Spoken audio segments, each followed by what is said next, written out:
Help yourself. I'm really excited to welcome you all to another installment of our 60-second lectures, but this is a special one. We're going to do not just one 60-second lecture, but 4 of them, and centered on the theme of the Constitution in this important year. So this event will unfold over the next hour, and we'll have 4 speakers, and then we'll have time for Q&A afterwards. My name's Peter Struck, and I'm the Stephen A. Levin Family Dean of the College of Arts and Sciences and Vartan Gregorian Professor of the Humanities. Thank you so much for being here. A Penn Arts and Sciences tradition for more than 20 years, the 60-second lectures challenge our faculty to distill all that they know about a subject into just 1 minute. These lectures are designed to give a sampling of the expertise of our incredible professors in the college. These are 520 of the smartest people in the universe. Over the years, they've covered more than 300 topics, ranging from hypocrisy to climate change to being human. We're grateful to the Adolph and Felicia Leon Fund, which supports Penn Arts and Sciences programming and lecture series, including the 60-second lecture. Today, 4 Penn Arts and Sciences faculty will share their diverse outlooks and expertise on the supreme law shaping the United States before joining in a discussion. And now, let me introduce our speakers. First up is Daniel Gillion, Julie Beren Platt, and Marc E. Platt, Presidential Professor of Political Science.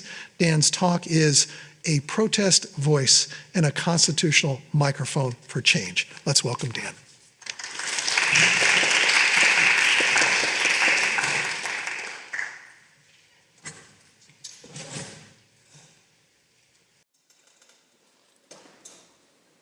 It feels like a different moment with inequality in America. I don't know, do you feel it? It seems like words like one should not be judged by the color of their skin, but by the content of their character has come to mean diversity, equity, and inclusion should not be in education, or target restored should not cater to Black communities, or we have situations such as individuals not being able to receive funding if they're Hispanic serving institutions. Words like bring your tired and your weary has come to mean round them up, send them back because they're problematic, worthless, and brown. In moments like this, when inequality is now on the rise, we have seen voices of protest push back. These voices have been amplified by the Constitution, which we are celebrating today. The Constitution allows individuals to put forth their grievances in a peaceful manner. So, in this particular moment, let your voice be heard. After all, it's your constitutional right. Thank you.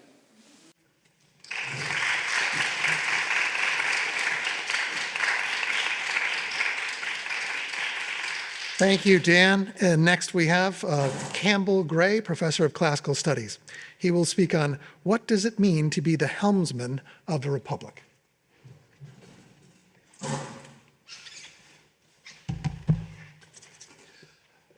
The Roman statesman and philosopher Cicero was well known to the founding fathers. In a departure from his Greek predecessor Polybius, Cicero cannot imagine the Roman res publica functioning without an individual sitting at its centre.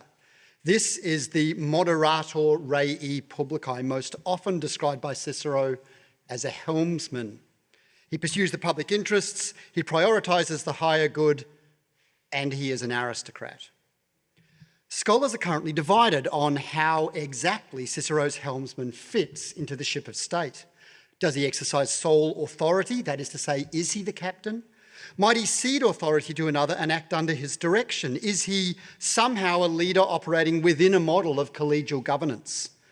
Cicero also leaves frustratingly vague the foundation upon which this individual's influence rests. Is it tenure of a specific office, his formal potestas, or is moral gravity and virtue as a person, his auctoritas? As we contemplate the state of this American Constitution in this moment, the role that can, could, should, might be played by Cicero's ideal statesman, a man who, it must be said, Cicero crafted to look quite a bit like himself, is thrown into especially high relief.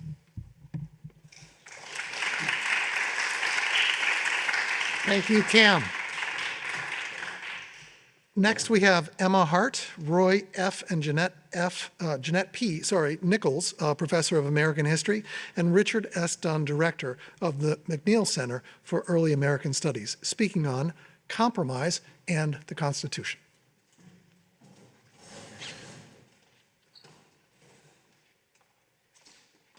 Thank you, Peter. Okay. Compromises, deals, bargains. The Constitutional Convention, held here in Philly in 1787, was full of them. These compromises are well known. The Great Compromise over representation, the Three-Fifths Compromise that gave southern slaveholding states extra power whilst dehumanizing African Americans, and the creation of the Electoral College, designed to keep populism and demagoguery at arm's length in the office of the president. Staring into the abyss of economic crisis, the delegates had compromised in the face of major differences of opinion. Their bitterest debates were over slavery, which was such an explosive issue they couldn't even name it in the Finnish Constitution. James Madison admitted that when it came to disagreements between the states, quote, the institution of slavery and its consequences form the line of discrimination. Yet, they reached agreement, even as they lamented the final document was not everything they'd hoped it would be.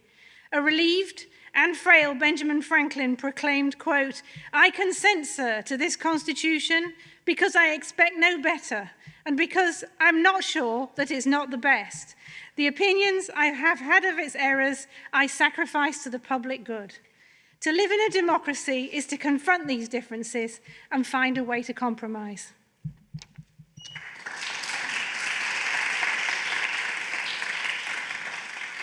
Thank you, Emma. And finally, we have Tani, the Seaman Family University professor, speaking about constitutional change, how the Supreme Court sets the agenda.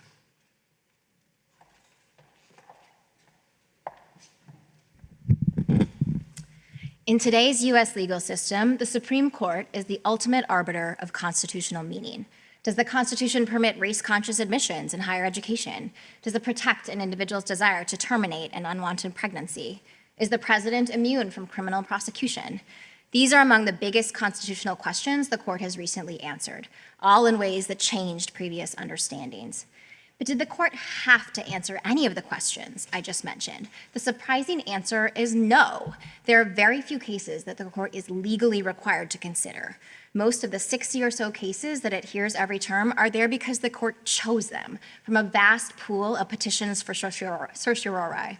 Existing rules set only loose criteria for what the court should take, and there are always more cases that meet the criteria than there is space on the docket. This means that the court exercises vast discretion over which constitutional questions to answer, when to do so, and on which facts. You may think that the Supreme Court simply decides constitutional questions that other actors tee up. In fact, it exerts much more control over the pace and nature of constitutional change.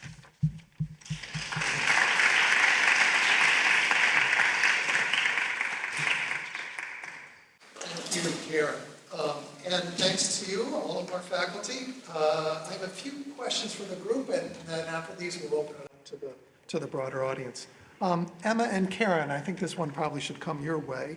How can we think about the Constitution as a historical document?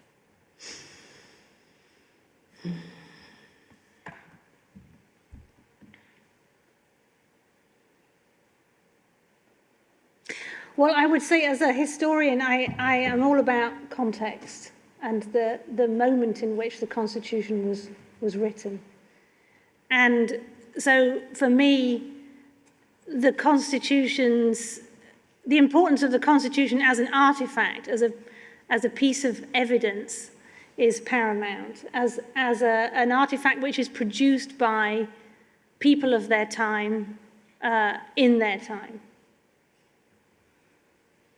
I would chime in, I think, both from a perspective of someone who works in the law school and also the history department. I think in the law school, there's a lot of interest in the Constitution as text, and originalism is ascendant in our highest court, and so there's interest in what was the meaning of that text at particular kind of founding moments. So I think I kind of live with that reality. But then coming out of legal history, I think there's also a real interest in the constitution of aspiration, and I think Daniel was sort of getting at this in his comments about what people actually think the Constitution should and could mean, and I think we should also kind of think about the Constitution historically in that sense as well.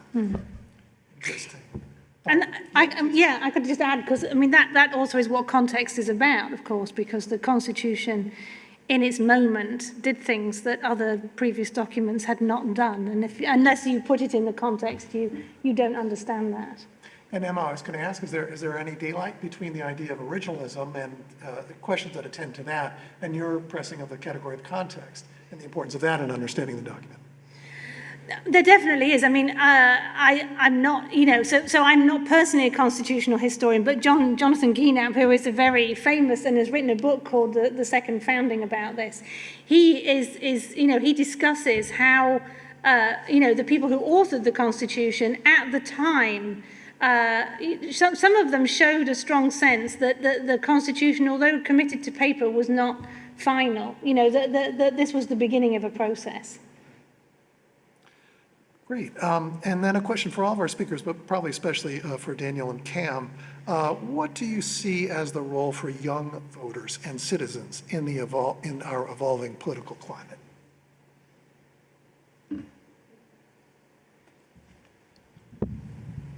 I think their role is in engagement and being present and putting forth their voices about things that they see as being wrong or veering off on the wrong path. It seems as though the young generation always has a way of showing us the best path forward. They often, especially when we look at movements and things of that nature, they act as the canaries in the coal mine, showing us, when there are moments in which we are moving in the wrong direction to move in the right direction. So I think their role is to be engaged, and that's both in terms of elections, but also in terms of getting out, protesting, letting their voice be heard when they can. I agree with all of that. I would also say to think about this as not just on the big scale, but also on the small scale. To think about how engagement, citizenship, participation is not just something that you do every 4 years once. It's not something that you do every 2 years. It's something that you do all the time. It's something that you do at the local level.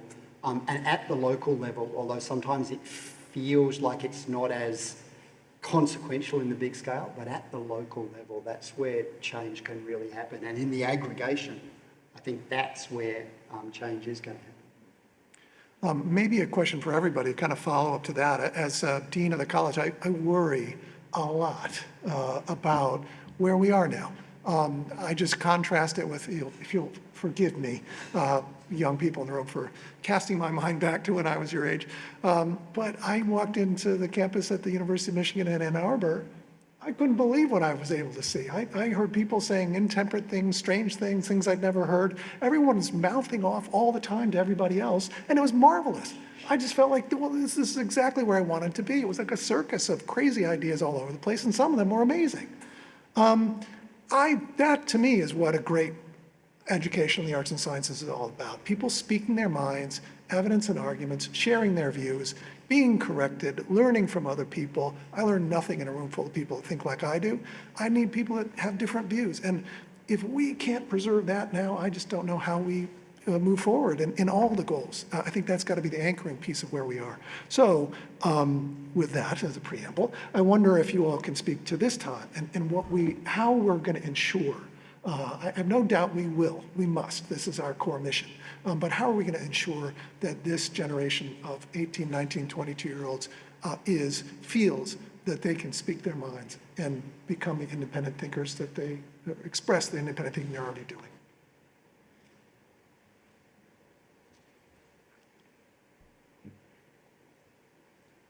I know it's an easy question. Well, you can. I was going to say that. I mean, obviously, if you're a professor, it starts in your classroom, and it starts So I've only been at Penn for a few years, and this is my first experience in my first teaching environment in which I've had to do a lecture course all myself, just me talking to my class all semester. And I don't like it because it invites me to talk at them. And so I work really hard to try and make even a lecture a dialogue between me and the students where they're very comfortable asking questions and disagreeing with me and saying, why did you say that? And so I think that as teachers, we obviously I know far more about early American history than my class, but history is a debate, and I am always trying to emphasize that to them in every single lecture. I think I'll agree with that, and also maybe add a couple of other contexts that I think are important. So I think there needs to be a culture of curiosity that is coming not just but from professors, but from the whole, the entire university. And I think that could come through priorities, policies, right? Valuing kind of debate and learning and not just credentials, and kind of finding ways to sort of push back against that temptation. And then I guess something else that I think a lot about, and again, I keep saying this relates to Daniel, but I think it really does, is a sense of, do young people have a sense of political agency in the world? And one thing that I worry about is, is part of what we're seeing as kind of a lack of willingness to be excited about ideas and speak. Was there a sensation in earlier generations that they had agency in the world that might be different today because of money in politics, because of a gerontocracy in our politics, because of sort of other factors that in some ways, we should think about, how could we make it so such that people could take their ideas and do something meaningful in the world with them?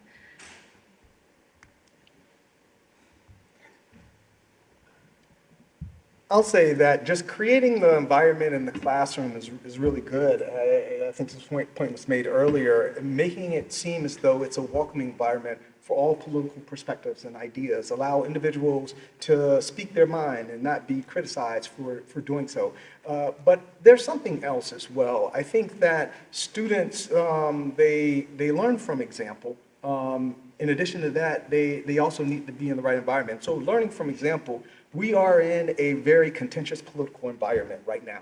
We're making statements that are just individuals speaking their mind, disagreeing probably with the status quo, has consequences that are unusual. These sort of consequences haven't been seen in the past just for pushing back against government, even offering a differing opinion. And when you have that sort of pressure, I think it's incumbent upon not the students, but administrators to demonstrate the ability to create an environment of freedom of speech, of offering perspectives, doing it constructively. But one thing that the students need to see is that administrators, others in position of power are not,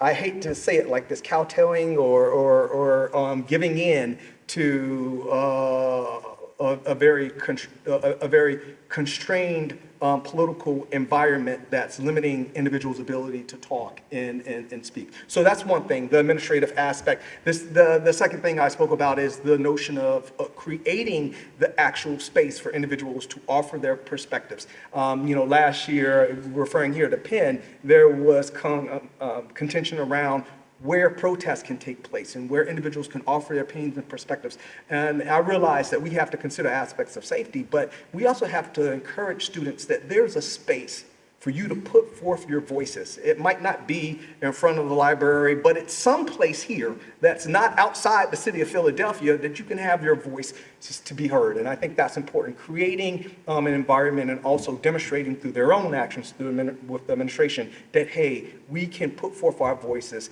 in this particular political contentious environment. Freedom of speech, Dan, you raised freedom of speech, and the awesome thing about freedom of speech, right, is that I get to have my free speech, I get to have my voice heard, but the person that I fundamentally disagree with also gets to have their voice heard. That's the wonderful but really difficult sort of part of freedom of speech. But if I can put my classicist hat on just for a second, the ideals, as I understand it, and I'm acknowledging the huge ignorances in my own understanding of this, but the ideals that went into creating this constitution and this republic emerged fundamentally through kind of a set of filters that were, early modern, but they emerged from two ancient writers, Polybius and Cicero, who were living in a world that was not in any way united. It was not in any way peaceful. It was, in fact, riven by faction. It was characterised by violence and murder. And it is the writings that those men presented to history that create this kind of idealised world of a coherent republic that functions. And I think that's really interesting because it seems to me that it's the moments where we are most conscious of disunity that we think most carefully and coherently about the benefits of coherence and unity. Thank you all. I've got one more question for the group, and then we'll turn to the audience.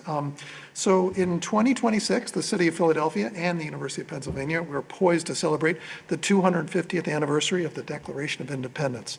The Constitution approaches this mark over the next 13 years. What should we expect over the next 250 years? My next easy question.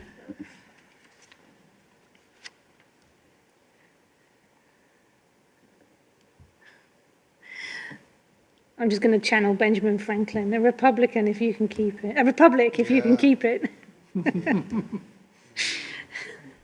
I might chime in with some, again, observations coming from the law school. I think there's a sense that what we had thought of as sort of pillars and norms of governance have changed and eroded very dramatically. So just to give one example would be, we have separation of powers and we have checks and balances, and there's a perception that Congress has sort of ceded much of its constitutional authority to the executive. And so I think in the next 250 years, there is going to be, I think there should be some deep questions about if we were to recalibrate, what would that look like? Does that actually entail, let's say, a constitutional amendment? So I think the original structure of government has been sort of pushed quite far, and so I would imagine there's going to be, again, sort of deep conversations about if you wanted to sort of recover some of the goals of an earlier time, how would you do that institutionally and structurally? Mm-hmm.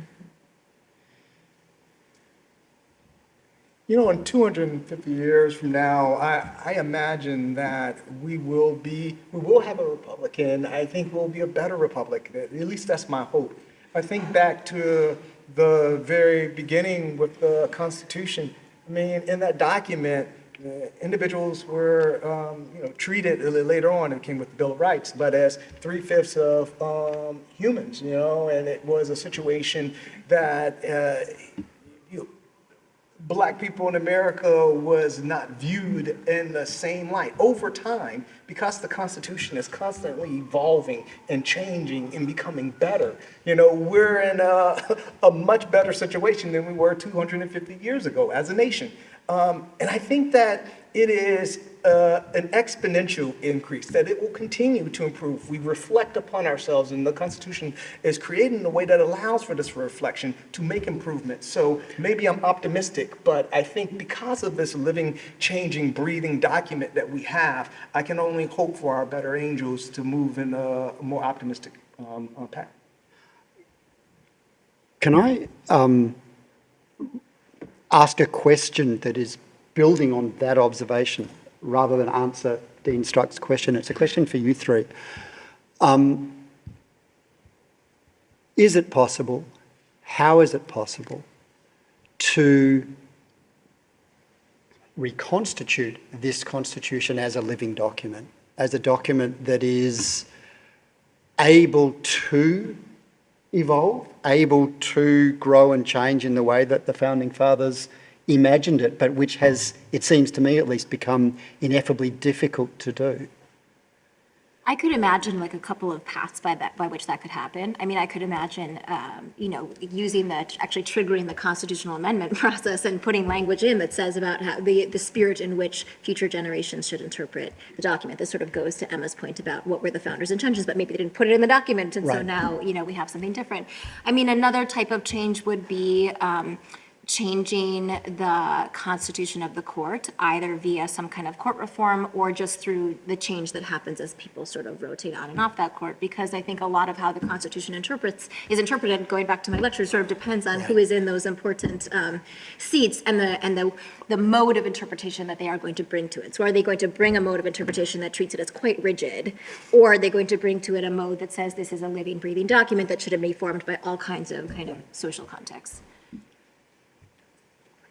Okay, this has been so interesting. It's a good time now to open it up to the rest of the audience. What questions do you have for your speakers? Chelsea and Amber are moving around with microphones, so if you've got a question.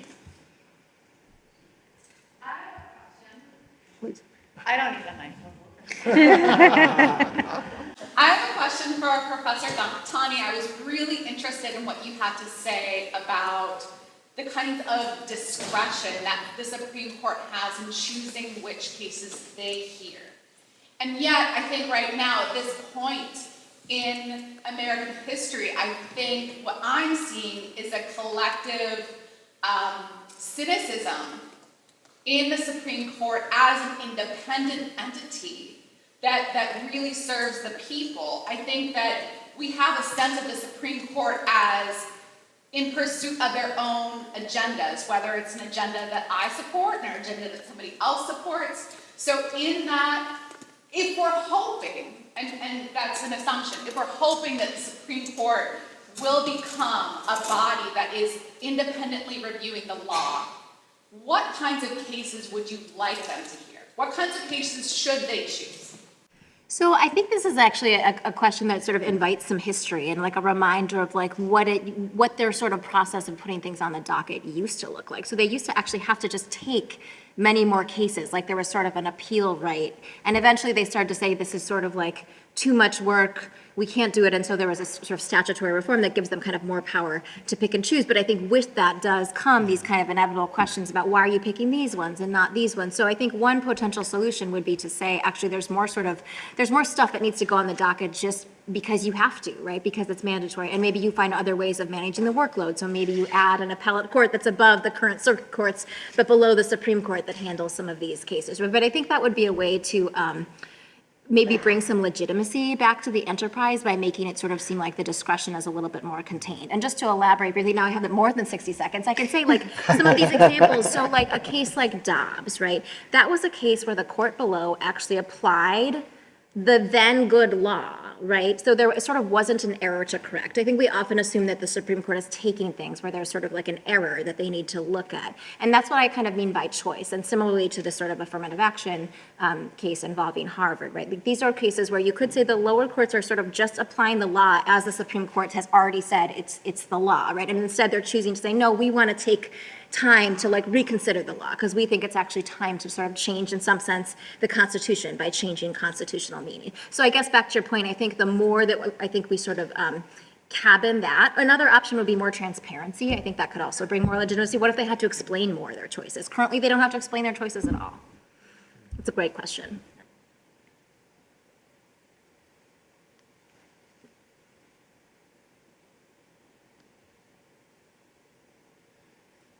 Please.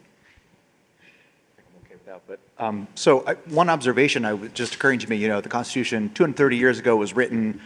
A few years later, the Bill of Rights, the first 10 amendments were added in as a little addendum, and then we've had well over 200 years with 17 further amendments only in all that time. And we were sort of getting at that. It seems by design, it's very difficult to make changes, but how do we feel about that balance currently? Should we make it easier? And actually then the other point that I hadn't thought about before is it is a living document in the sense of its reinterpretation by the Supreme Court in particular, and seems like in sort of the most recent history, that's the mechanism by which what the Constitution actually means has changed and has been shifted, and the interplay of these different mechanisms and who chooses which direction we go, how fast we go, these are all open questions. It's very open-ended, but I'm curious for comments on that.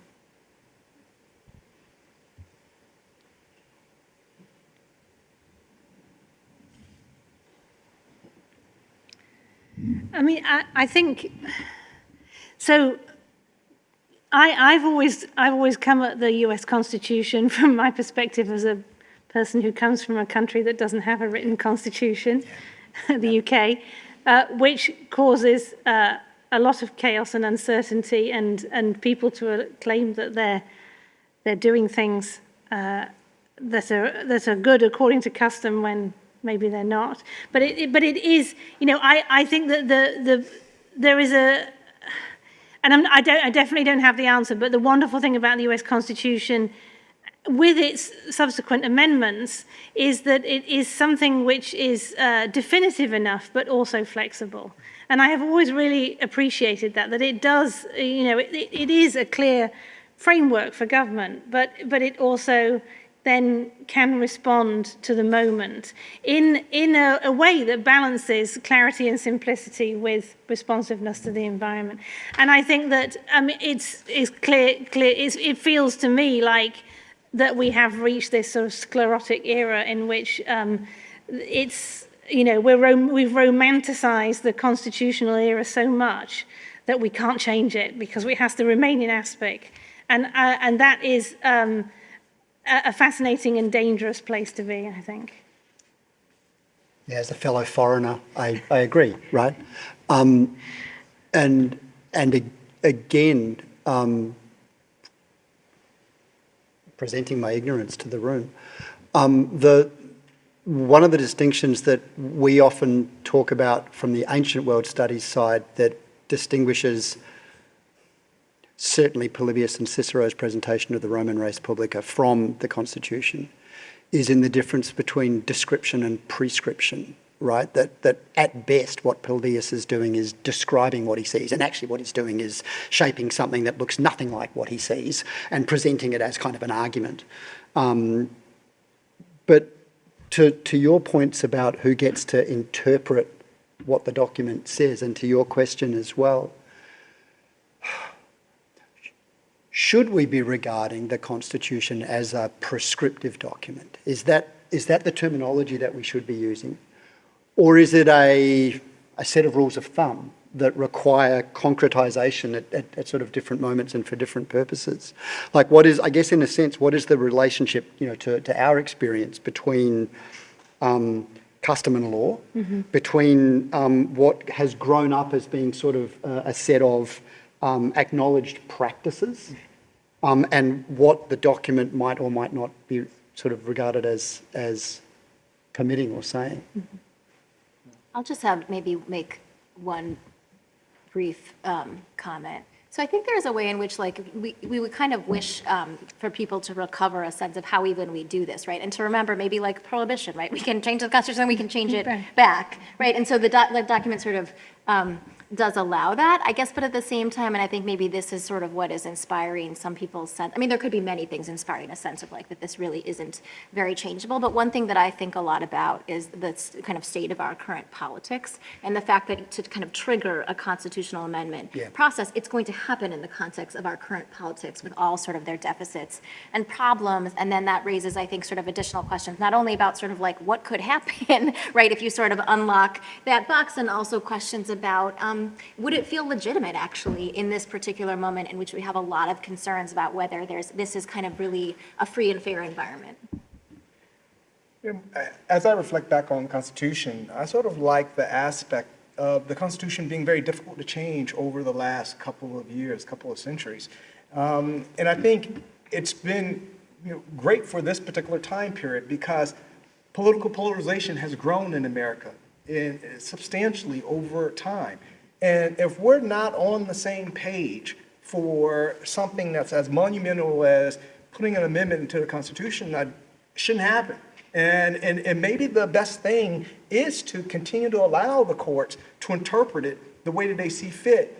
Then you put different Supreme Court justices on potentially, and then you might get another interpretation.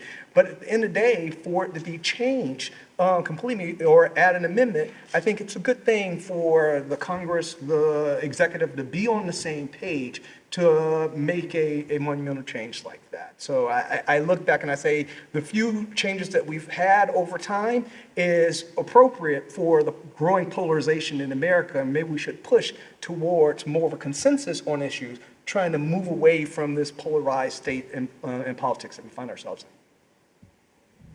You've got to imagine that at some point people get exhausted of all the polarization. It's vilifying each other doesn't get you very far. Maybe I'm being Pollyanna-ish, but it's just, well, we'll see where it goes. Yes, please. Empires last throughout history about 300 years. So we're coming close to that term. So I was wondering what makes the Constitution so resilient that we are so confident that it's still going to be a thing in 250 years? And I know that we say that it's a living, breathing thing, but every living thing can die. So not too pessimistic. Well, I have to confess that I share your fears. And I mean, there's no reason why an empire shouldn't last 300 years. Perhaps this is the time for it to happen. But, you know, I think that the worst thing one can do is take something for granted. And I think that takes us back to the exhortations early on to be, you know, an active citizen, to actually to be political outside of just going to cast one's vote. I think, you know, republics and empires die when people, republics die when people aren't taking part anymore. And so I think there is always a way that we can try and, you know, keep things going, and that's by participating.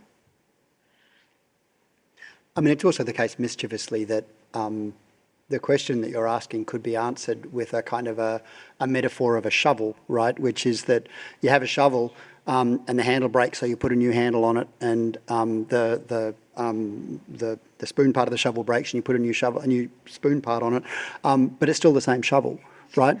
The notion that we call the thing, and it changes, but we still call it the same thing.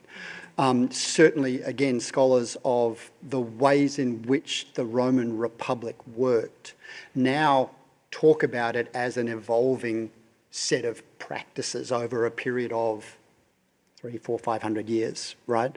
And, you know, to your points, Dan, what I find fascinating with America's constitution and America's political practices is how tightly wound those tensions between things staying the same and things constantly changing is. Next question. Yeah, please. Microphone's coming. When we speak about changing the Constitution through amendments or the like, do you think that there is anything too sacred to change? Anything that if we change, we lose the spirit, the point of America?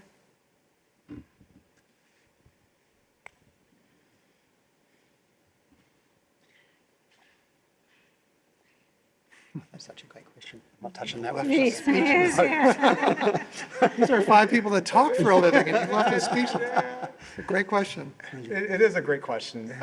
You know, given what I study, you can imagine what I might say. I would say it would be pragmatic to change the ability for individuals to peacefully assemble and put forth their grievances. I mean, I don't care what sort of government you have. You have to allow people in a democracy to put forth their concerns in a way that's not institutionalized, such as an election, but rather just individuals on any given day, as Kim said. You know, you do more than just vote. It's more than just voting every 4 years or every 2 years. You know, people need to be heard all throughout the year, every 365 days. And so I think if you take that away, you take away the heart of democracy, which is basically the people. I think my answer would be similar, just in terms of like, what are the provisions that make democracy meaningful? What are the provisions that make clear that, this is, we are not trying to create a government, with a king at the top, right? I think those kind of structural provisions. And then I guess the other thing I thought of was kind of ironic in the sense that it is added to the Constitution later, but I think it's sort of now hard to imagine taking away the Reconstruction Amendments. Like, they have come to seem like, in some ways, the heart of the document, right? Even though we know that they were sort of added midstream. And I guess I would think particularly, right, about provisions regarding, and I think this similarly about the 19th Amendment, right? Provisions that are about who gets to participate in the democracy and on what terms.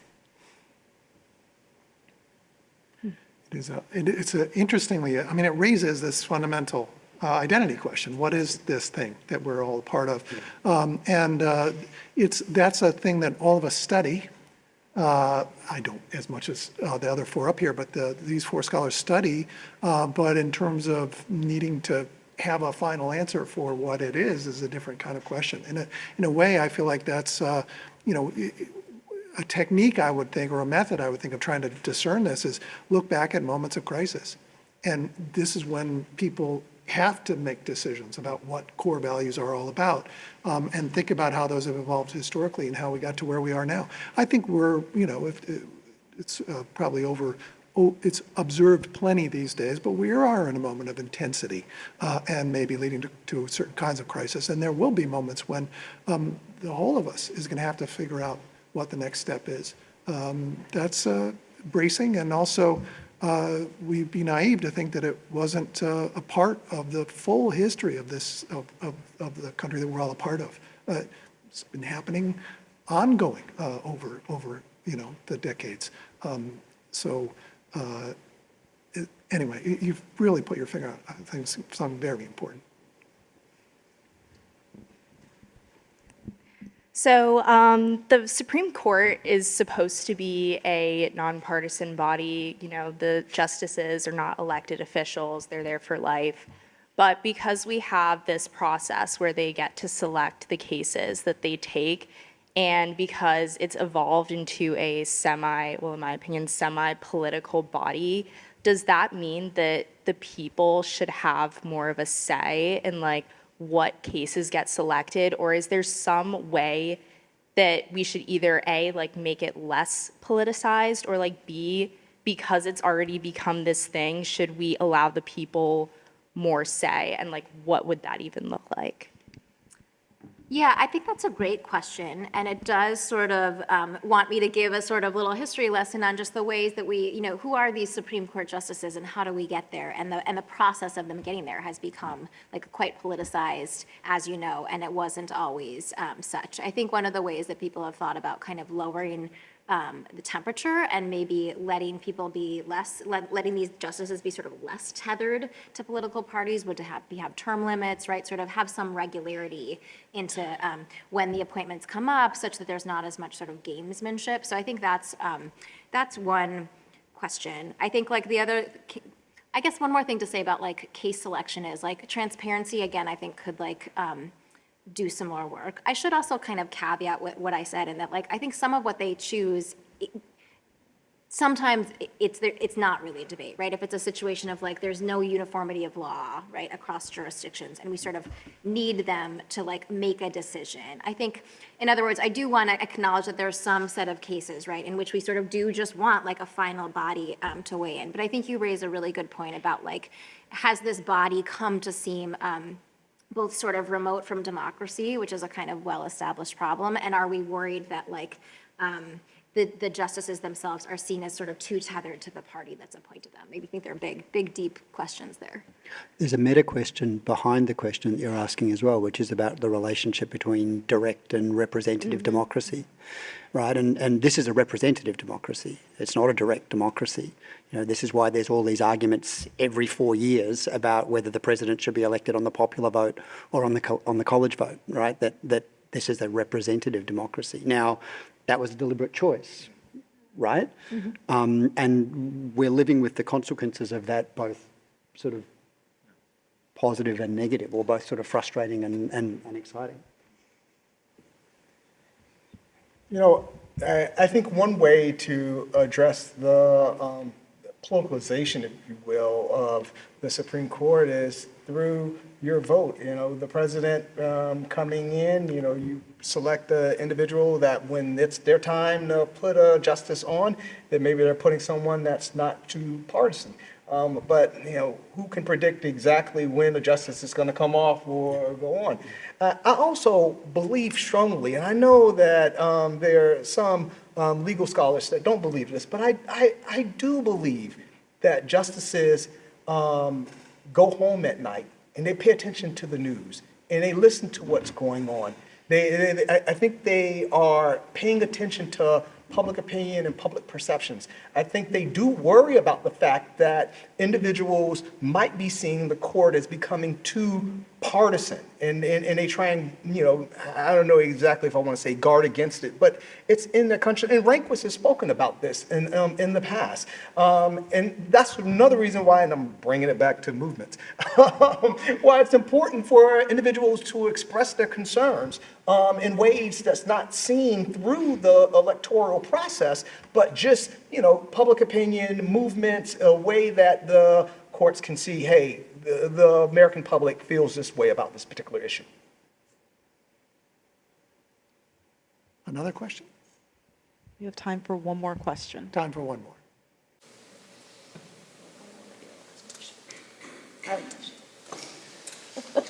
I probably don't need a microphone either. So as I'm sitting in the room just thinking about the privilege of being able to have this conversation, and perhaps as foreigners you have other perspectives of other governments who invite academics into the public, either legal making, executive decisions, in different or freer ways.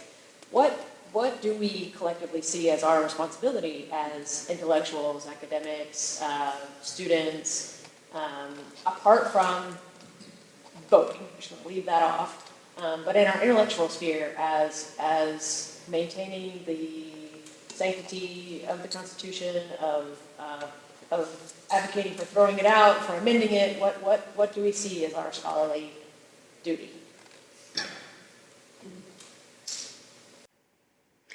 I mean, I think from a historian's point of view, I know I've been here long enough now to know that the public's interest in history is limited sometimes because they think it's a list of dates and facts, and that's not what I know history to be. And I think that when you obviously I've been flogging this horse the whole time I've been in this room, but I think my duty, therefore, as an academic historian, is to introduce as many people as possible to the idea, to the realization that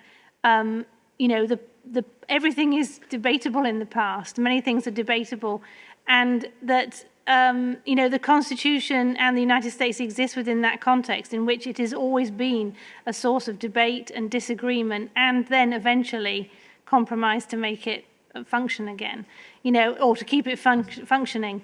And so, I am taking every opportunity I can, particularly in 2026, to get out there and talk to as many people as possible about the fact that America was born in disagreement and debate, and its health is dependent on that continuing. Yeah, I love that. That extraordinary efflorescence of public debate over what things should say and how the Constitution should work.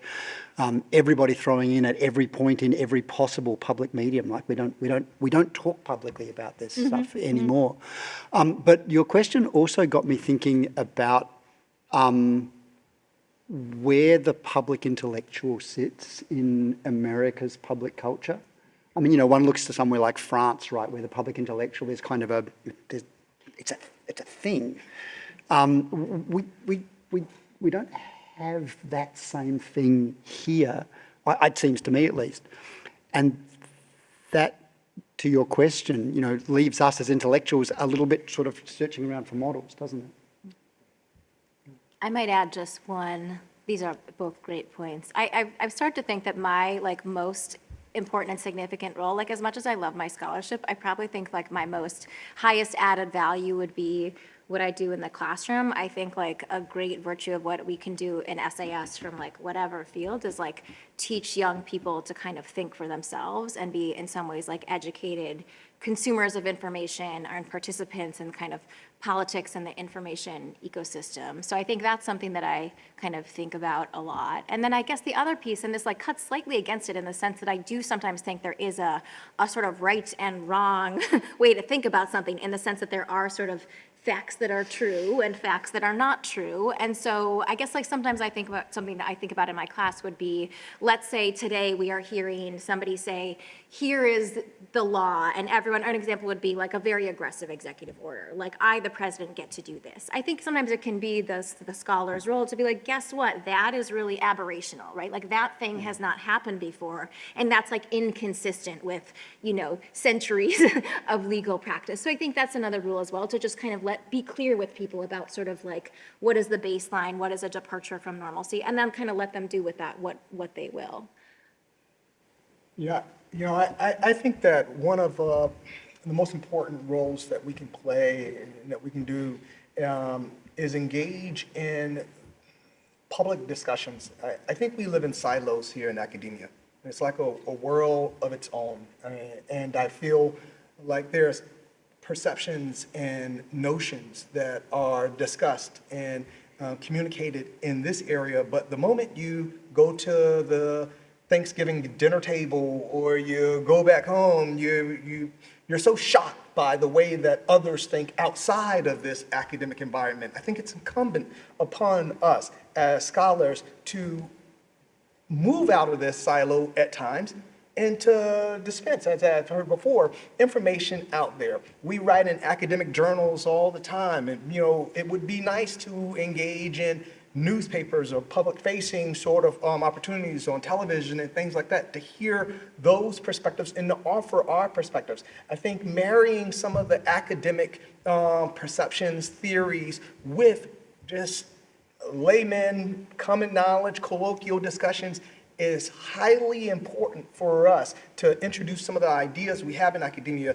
to the world, bringing it across in a way that they can take, learn, and also engage. I think that's important, moving out of the silos and introducing ourselves and our research to the world in a way that they can take this and learn from it. That's important. And we'll learn a lot too. This has been just a wonderful conversation. Thank you all so much to our panelists for wonderful comments and engagement, and thank you so much.